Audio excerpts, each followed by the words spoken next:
महाराष्ट्रीयन स्टाईलचे पोहे तर तुम्ही खूप वेळा खाल्ले असतील, पण हे पोहे तुम्ही कधी खाल्ले आहेत का? तर एका माणसाला 1 कप पोहे याप्रमाणे मी 2 माणसांसाठी 2 कप पोहे घेतलेले आहेत आणि चाळणीमध्ये पोहे चांगले चाळून घ्यायचे आहेत आणि नंतर ते भिजवून घ्यायचे आहेत.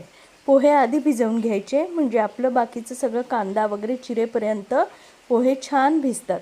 आता एका पॅनमध्ये मी बऱ्यापैकी तेल टाकून घेतलेलं आहे.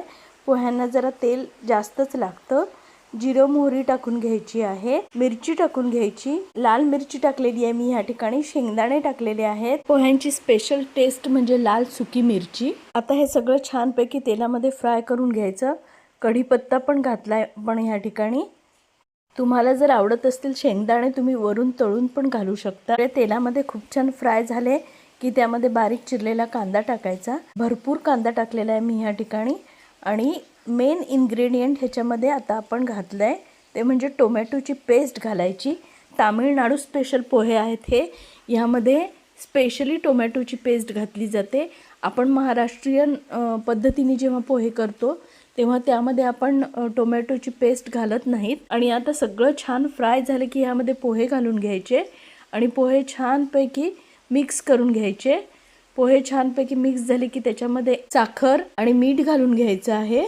साखर मीठ घातल्यानंतर परत एकदा छानपैकी मिक्स करून घ्यायचं. या पद्धतीने एकदा तुम्ही पोहे करून बघा, तुम्हाला खरंच आवडतील. आणि माझ्या जर रेसिपी आवडत असतील तर माझ्या चॅनलला फॉलो करायला विसरू नका आणि शेअर सुद्धा करा. कोथिंबीर शिवाय पोह्याला मजा नाही, त्यामुळे खूप सारी कोथिंबीर घालून घ्यायची आहे. कोथिंबीर घातल्यानंतर परत एकदा छानपैकी मिक्स करून घ्यायचं आहे. आणि तुम्ही सुद्धा या पद्धतीने पोहे करून बघा आणि कसे झाले मला कमेंट करून नक्की सांगा. आता आपण एका डिशमध्ये पोहे काढून घेऊयात.